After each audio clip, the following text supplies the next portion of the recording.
नमस्कार, आर्या न्यूज देख रहे हैं आप और मैं आपके साथ अलका सिंह। बुलेटिन की शुरुआत करते हैं। नए संसद भवन के उद्घाटन पर बिहार के मुख्यमंत्री नीतीश कुमार ने पत्रकारों से रूबरू होते हुए कहा कि इतिहास की याद दिला दी। सीएम नीतीश का कहना है कि पुराना इतिहास बदल देंगे क्या, जो इतिहास है आप उसे भुला देंगे। इन्हें इतिहास बदलना है, इसलिए हर चीज बदल रहे हैं। आखिरकार नया बनाने की जरूरत ही क्या थी।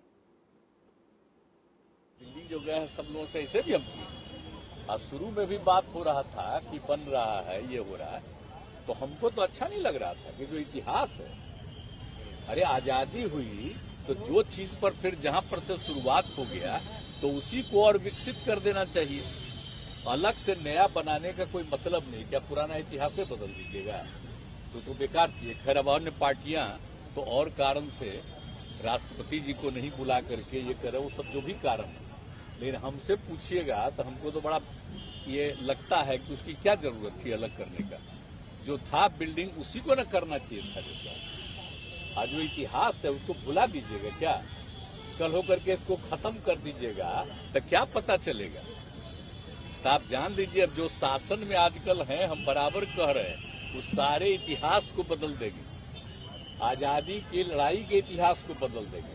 हम लोग तो एक एक चीज को मानते रहते हैं। देख लीजिए जो पहले प्रधानमंत्री थे अटल, ये जवाहरलाल नेहरू जी, तो इनके लिए तो हम लोग आते हैं, कोई मतलब है। और जब इनका डेथ हुआ था तो हम लोग तो स्कूल में पढ़ रहे थे उस समय, तो उसी समय हुआ तो बड़ा खराब लगा कि हो गया। ये सब तो बचपन की बात है, एक एक चीज तो हम लोग तो मानते हैं। और भले ही हम लोगों का आंदोलन जिस कारण से भी हुआ, जेपी के नेतृत्व में सब कुछ हुआ, उससे बड़ी अलग चीज तो हम लोग तो मानते हैं। देश का जो इतिहास है वो बहुत आवश्यक है। तो इसीलिए आज तो मेरे जाने का कोई तुक नहीं था, और कल वाला तो सचमुच बेकार है, कोई मतलब नहीं है। अब बाकी लोगों को भी हम कहेंगे कि इस बात को समझिए कि भाई आखिरकार नया बनाने की क्या जरूरत थी, आवश्यकता क्या थी। इतना दिन से शासन चल रहा था तो और किसी को लगा था क्या? तो इन लोगों को तो पूरा इतिहास बदलना है, इसलिए सब चीज को बदल रहे हैं।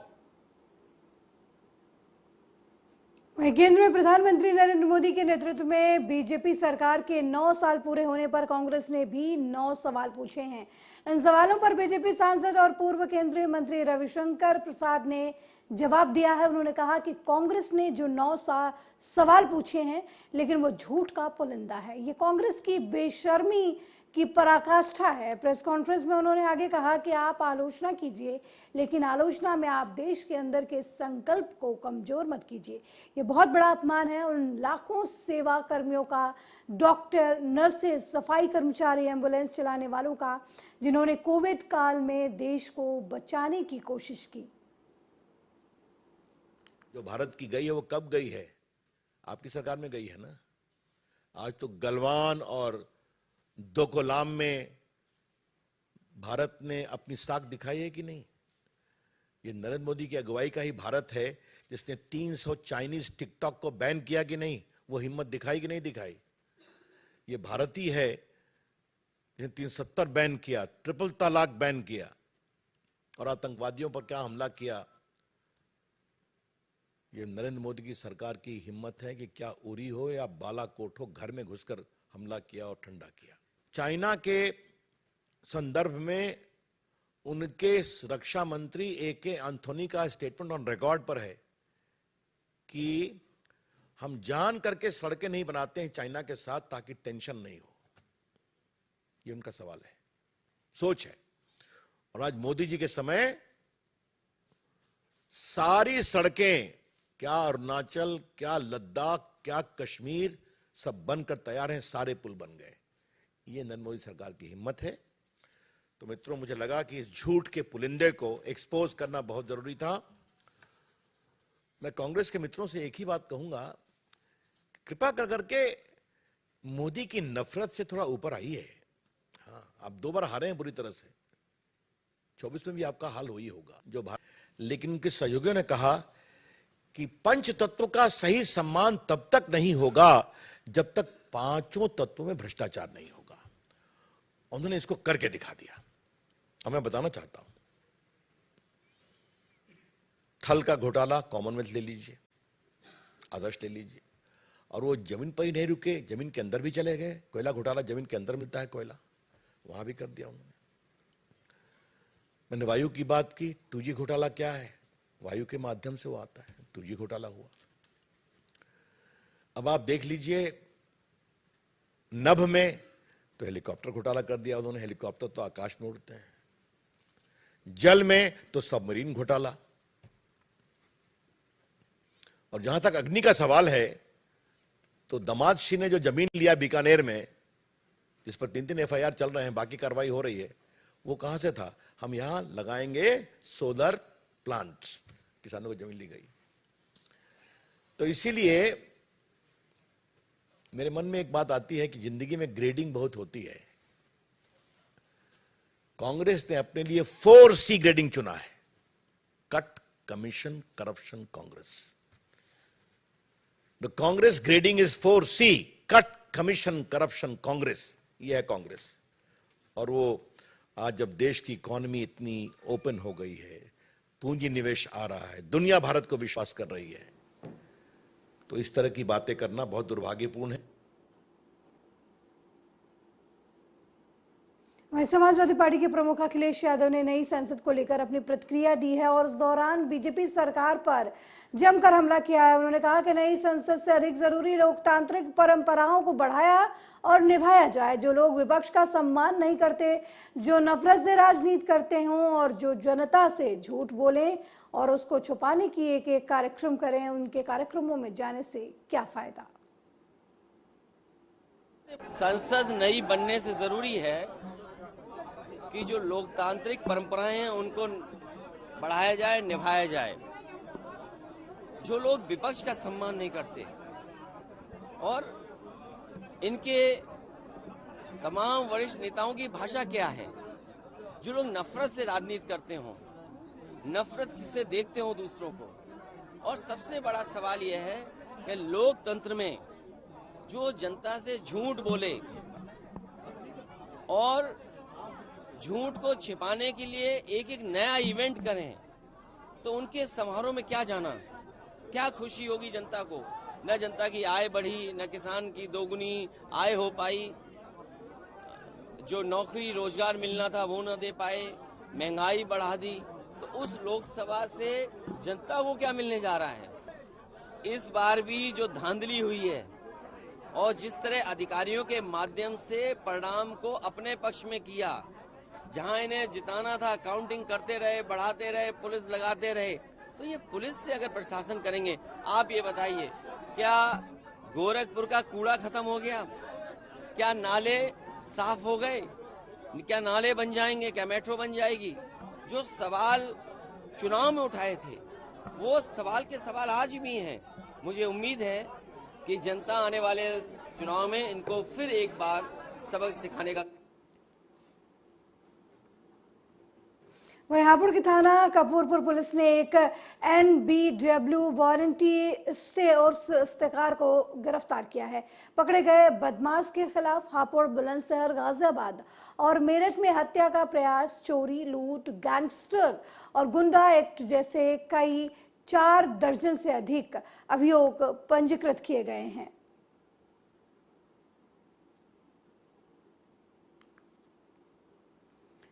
अगली खबर मुरादाबाद से है, जहां नगर पालिका परिषद बिलारी में सपा के रघुराज यादव ने अध्यक्ष पद की शपथ ली। इस दौरान सपा विधायक मोहम्मद फहीम इरफान सहित नगर के समाजवादी पार्टी के कई कार्यकर्ता मौजूद रहे। वहीं सपा चेयरमैन रघुराज यादव के साथ 25 नवनिर्वाचित सभासदों ने भी इस दौरान पद और गोपनीयता की शपथ ली।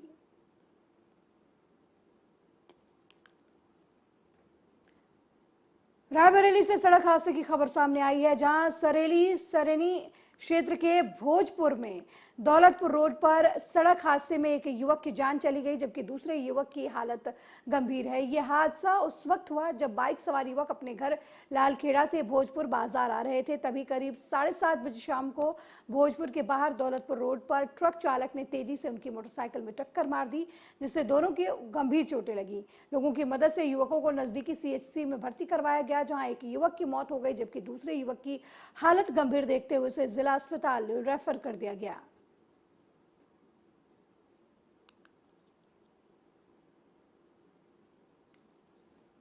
वहीं बठिंडा में फर्जी दस्तावेजों पर सिम कार्ड जारी करने वाले 2 सगे भाइयों सहित 3 लोगों को पुलिस ने गिरफ्तार कर लिया है। वहीं जानकारी में सामने आया है कि आरोपियों ने 100 से अधिक फर्जी दस्तावेजों पर एयरटेल कंपनी के सिम कार्ड जारी किए थे। बठिंडा पुलिस ने फर्जी दस्तावेजों पर सिम कार्ड बेचने वालों के खिलाफ अलग अलग मुकदमे दर्ज किए हैं। जानकारी देते हुए SSP गुलनीत सिंह खुराना ने बताया कि एयरटेल कंपनी के नोडल अफसर द्वारा उनके पास शिकायत दर्ज करवाई गई थी कि बठिंडा और रामपुरा में फर्जी दस्तावेजों के सहारे 100 से ऊपर सिम कार्ड जारी किए गए हैं, जिस पर कार्रवाई करते हुए पुलिस ने अलग अलग दुकानों के मालिकों को गिरफ्तार किया है। एक है अपने मिनिस्ट्री ऑफ होम अफेयर्स के अंडर जी एक मुहिम चलाई गई है कि जोड़े फेक सिम इशू करने वाले जोड़े POS है ने उन्होंने उत्ते कार्रवाई की जाए। तो यह ऑल ओवर पंजाब कल काफ़ी परचे दर्ज हुए हैं। उन्होंने 2 परचे साडे जिले में भी दर्ज हुए हैं। एक तो सक्षम एंटरप्राइजेस करके हैगा भूषण कुमार तो अविनाश कुमार, इन्हों के खिलाफ परचा दर्ज किया गया है। इन्होंने करीब 100 तो उपर जोड़े है सिम कार्ड जारी किए थे। बाकी फर्दर इन्वेस्टिगेशन इस मामले अजे जारी हैगी है। तो एक जोड़ा परचा दर्ज होया वो मैसर्स जन्नत एंटरप्राइजेस रामपुरे सिटी दर्ज होया है और ये भी इन्होंने काफ़ी सिम कार्ड जोड़े है फेक जारी किए है और डिटेल सानू जी है नोडल अफसर ने दी सी वो बेस से FIR दर्ज करके अगली तफ्तीश जी है अमल लिया जा रही है।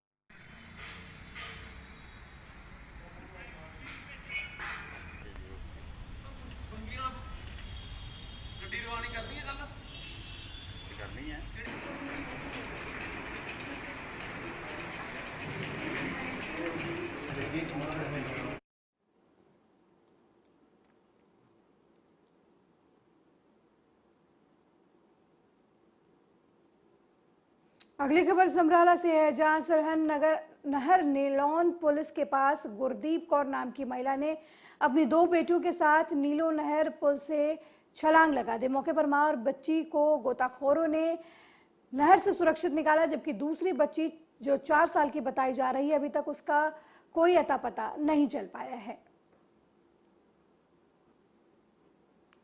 ਅੱਜ ਸਵੇਰੇ 11 ਵਜੇ ਦੇ ਕਰੀਬ ਇੱਕ ਇਨਫੋਰਮੇਸ਼ਨ ਆਈ ਸੀ ਵੀ ਇੱਕ ਲੇਡੀ ਹੈ ਤੇ 2 ਬੱਚੇ ਨੇ ਤੇ ਉਹਨਾਂ ਨੂੰ ਨਾਲ ਲੈ ਕੇ ਉਹਨੇ ਨਹਿਰ ਵਿੱਚ ਛਾਲ ਮਾਰ ਦਿੱਤੀ ਹੈ। ਤਾਂ ਉੱਥੇ ਪੁਲ ਤੇ ਆਮ ਗੋਤਾਖੋਰ ਹੁੰਦੇ ਆ, ਤਾਂ ਉਹਨਾਂ ਨੇ ਇਮੀਡੀਏਟਲੀ ਨਹਿਰ ਦੇ ਵਿੱਚ ਛਾਲ ਮਾਰ ਕੇ ਇਹ ਲੇਡੀ ਜਿਹੜੀ ਹੈ ਇਹ ਜਦੋਂ ਛਾਲ ਮਾਰਨ ਤੋਂ ਮਗਰੋਂ ਪਾਣੀ 'ਚੋਂ ਇੱਕ ਵਾਰੀ ਉੱਪਰ ਆਉਂਦੀ ਹੈ ਤਾਂ ਇਹ ਉਹਨਾਂ ਨੇ ਬਚਾਉਣ 'ਚ ਕਾਮਯਾਬ ਹੋ ਗਏ। ਇੱਕ ਛੋਟੀ ਬੱਚੀ ਆ 2 ਮਹੀਨੇ ਦੀ, ਤਾਂ ਉਹ ਵੀ ਪਾਣੀ ਦੇ ਉੱਪਰ ਆ ਗਈ, ਉਹ ਵੀ ਉਹਨਾਂ ਨੇ ਬਚਾ ਲਿਆ। ਲੇਕਿਨ ਇੱਕ ਹੋਰ ਬੱਚਾ ਸੀ, ਸ਼ਾਇਦ ਮੇ ਵੀ ਲੜਕੀ ਹੈ, ਤਾਂ ਉਹ ਛਾਲ ਮਾਰਨ ਦੇ ਨਾਲ ਉਹ ਪਾਣੀ ਦੇ ਵਿੱਚ ਉੱਪਰ ਨਹੀਂ ਆਈ, ਜਿਸ ਕਰਕੇ गोताखोਰਾਂ ਨੂੰ ਉਹ नहीं मिली। राजकीय वरिष्ठ माध्यमिक विद्यालय समराला की छात्रा बालनूर वीर और कौर ने 10वीं बोर्ड परीक्षा में 637 अंक लाकर पूरे पंजाब में 11वीं रैंक हासिल की है। इस मौके पर स्कूल के प्राचार्य और स्टाफ ने बालनूर वीर कौर को सम्मानित किया है। हाल ही में घोषित 12वीं कक्षा के नतीजों में स्कूल की 5 छात्राओं ने भी मेरिट हासिल की है। स्कूल के प्राचार्य राजेंद्र सिंह ने इस मौके पर कहा कि सरकारी स्कूलों में शिक्षा का स्तर काफी ऊंचा है। ये देखने में आया है कि सरकारी स्कूल में पढ़ने वाले बच्चे अच्छे अंक प्राप्त कर बोर्ड परीक्षा में रैंक हासिल कर रहे हैं और अपने जीवन में अच्छा स्थान प्राप्त कर रहे हैं। कल पंजाब स्कूल शिक्षा बोर्ड मोहाली वालों मैट्रिक क्लास का जोड़ा नतीजा लाया गया तो साडे स्कूल के लिए तो पूरे इलाके के लिए बड़ी माण वाली गल कि खुशी हो रही है। बहुत हार्ड वर्क किया, सारे टीचर्स ने बहुत मेहनत की पढ़ाने तो मैं भी बहुत हार्ड वर्क किया, बहुत खुशी हो रही है। बहुत माण वाली गल है तो खुशी वाली गल भी है कि साडे स्कूल के बच्चे इन्ने वधिया परसेंटेज लैके पास हो रहे हैं तो असीं अगे भी आस करते हैं भी ये होर भी ज़्यादा नंबर जोड़े ने प्राप्त करन ते अपनी। वहीं मुरादाबाद की थाना कटघर पुलिस ने एक फर्जी टेलीफोन एक्सचेंज पर छापेमार कार्रवाई करते हुए मुख्य आरोपी कादिर को गिरफ्तार करके उसके पास से भारी मात्रा में सिम, डेस्क और सैकड़ों की संख्या में कई कंपनियों के सिम बरामद किए हैं। एसएसपी हेमराज मीणा ने एक प्रेस कॉन्फ्रेंस के माध्यम से बताया कि आरोपी सऊदी अरब से फर्जी टेलीफोन एक्सचेंज बनाने का काम सीख कर आया था और अपने बहनोई के साथ मिलकर टेलीफोन एक्सचेंज चला रहा था। इतिहास थाना कटघर से एक कादिर नाम के व्यक्ति को पकड़ा गया जो कि थाना भगतपुर के मानपुर एरिया के रहने वाले थे और उनके पास से पूछताछ में ये जानकारी मिली कि इनके द्वारा एक फर्जी टेलीफोन एक्सचेंज को चलाया जा रहा था और इनके घर की तलाशी लिया गया तो वहाँ पे 6 गेटवे सिम बॉक्स मिले इनके पास से, 2 लैपटॉप मिले सोनी बायो के, 3 उनके पास लैपटॉप के चार्जर हैं, कुछ इन्वर्टर बैटरी इनके पास से मिली है, 2 वाईफाई के राउटर इनके पास से मिले, 2 अडेप्टर हैं और इसके अलावा जो कंप्यूटर और लैपटॉप चलाने के जो उनके पास से उपकरण बरामद हुए हैं और करीब 670 जो सिम कार्ड हैं वो इनके पास से डिफरेंट कंपनीज के सामने। वहीं फिरोजाबाद थाना दक्षिण क्षेत्र के हुमायूंपुर में अराजक तत्वों ने मिलकर एक मंदिर के शिवलिंग को खंडित कर दिया। जानकारी होते ही हिंदू जागरण मंच के पदाधिकारी और CO city Kamlesh Kumar police force के साथ मौके पर पहुंचे और पूरे मामले की जानकारी ली। हिंदू जागरण मंच के पदाधिकारियों ने बताया कि मंदिर में शिवलिंग को खंडित किया गया है। इस दौरान उन्होंने आगे कहा कि उनकी भावनाएं आहत हुई हैं। हुमायूंपुर में जो है नाले की पुलिया है, यहाँ पे एक जो है छोटा सा मंदिर है, उसमें एक शिवलिंग रखा हुआ है और कुछ और अन्य मूर्तियां रखी हुई हैं, जिसमें से जो है सुबह डायल 112 पे सूचना दी गई है कि इसमें जो है शिवलिंग को खंडित कर दिया गया है। तत्काल पुलिस मौके पे पहुंची, शहर के अन्य थानों की फोर्स भी आ गई और जैसे यहाँ जो बातचीत की गई उससे पता चला कि ये रात्रि में ये घटना जो है रात्रि 9 बजे से पहले हो गई थी। उस समय इन्होंने सूचना नहीं दी, सुबह सूचना दी है। सीसीटीवी कैमरे खंगाले जा रहे हैं और यहाँ पे आसपास शराब के ठेके हैं। लोग ये बता रहे हैं कि यहाँ पे बैठ के शराब पीते हैं, उन्हीं में से किसी के द्वारा ये हरकत की गई होगी। सीसीटीवी अभी करीब 1 घंटे पहले एक सूचना मिली थी कि यहाँ पर मंदिर में शिवलिंग की मूर्ति को किसी उपद्रवियों के द्वारा तोड़ दिया गया था। उसी परिप्रेक्ष्य में हम लोग हिंदू जागरण मंच के कार्यकर्ता बंधु यहाँ पर उपस्थित हुए। सीओ साहब और सीओ साहब के साथ में अपना पुलिस बल मौजूद मिले। थोड़ा सा हमारी आस्था को चोट पहुंचाने के लिए फिरोजाबाद में लगातार ये प्रयास किया जा रहा है। अभी कुछ दिन पहले की भी घटना है, मंदिर पर जो उपद्रवी कुठाराघात कर रहे हैं, लगातार कुठाराघात मंदिर पर हो रहा है, इससे हमारी आस्था को भयंकर चोट पहुंच रही है। उसी संबंध में सीओ साहब से बातचीत हुई।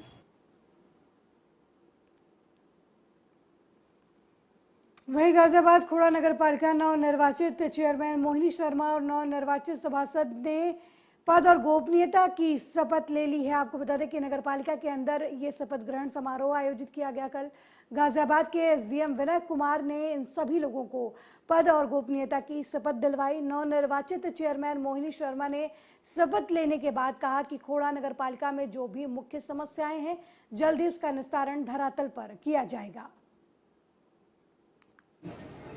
जो भी वादे किए थे वो सारे पूरे हों। जैसे कि पहले हमने जल का कहा कि पानी आएगा, हॉस्पिटल बनेंगे, स्कूल बनेंगे और जैसे कि थोड़ा भी जो पानी का निकासी नहीं हो रहा है उसके काम पूरे होंगे और जितने भी वादे हैं सब वो समय के अनुसार। अमूमन एक आरोप लगता है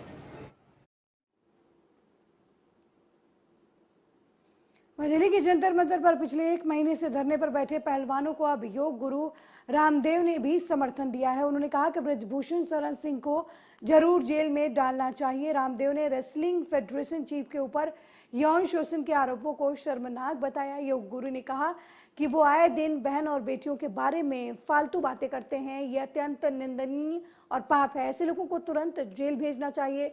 ब्रजभूषण शरण सिंह पहले कह चुके हैं कि अगर पीएम मोदी, अमित शाह या जेपी नड्डा उन्हें इस्तीफा देने को कहेंगे तो वो तुरंत इस्तीफा दे देंगे। ब्रजभूषण ये भी जता चुके हैं कि 6 बार के वे सांसद हैं, उनकी पत्नी सांसद रही हैं, उनका बेटा भी विधायक है और अगर पीएम कहें तो वो लोकसभा से इस्तीफा दे देंगे। इसी बीच पहलवानों ने उनकी गिरफ्तारी के 21 मई की डेडलाइन दी थी, लेकिन बावजूद इसके उन्होंने गिरफ्तार नहीं दी और ना ही उन्हें गिरफ्तार किया गया। इसके पहलवानों का जंतर मंतर पर बैठना और वह भी एक कुश्ती आयोग के अध्यक्ष पर दुराचार व्यभिचार करने के आरोपों के साथ, ये बहुत ही शर्मनाक बात है। ऐसे व्यक्ति को तुरंत गिरफ्तार करके जेल की सलाखों के पीछे भेजना चाहिए। और वो रोज जो है मुंह उठा करके माँ बहन बेटियों के बारे में बकवास कर रहा है, ये बहुत ही निंदनीय है, एक कुकृत्य है, पाप।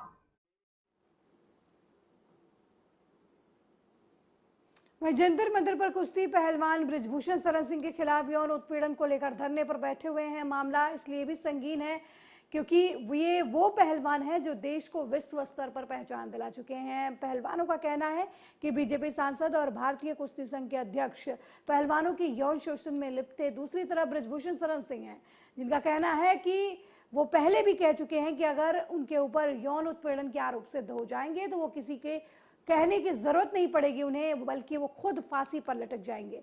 सिंह ने कहा कि उनके ऊपर दया करने की कोई जरूरत नहीं है, वो अपनी लड़ाई लड़ने में स्वयं सक्षम हैं। उनके ऊपर जो आरोप लगे हैं उन्हें निराधार बताते हुए बीजेपी नेता ब्रजभूषण शरण सिंह ने कहा कि फर्जी यौन उत्पीड़न के केसेस के खिलाफ हुई इन कानूनों की समीक्षा होनी चाहिए। 18 जनवरी को पहली बार कुछ बच्चे इस मांग के साथ बैठे थे कि अध्यक्ष जी का इस्तीफा चाहिए।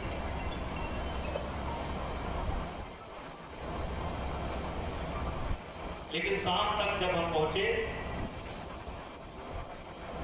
तो वो यौन उत्पीड़न में कन्वर्ट हो गया, जिसको लेकर के 2 जांच समिति बनी, एक खेल मंत्रालय की और एक ओलंपिक संघ की। और आप लोगों ने सुना होगा जब हम दिल्ली पहुंचे और मीडिया के लोगों ने सांस देने का मौका दिया, तैसे हमने पूछा था कब हुआ, कहां हुआ और क्या हुआ।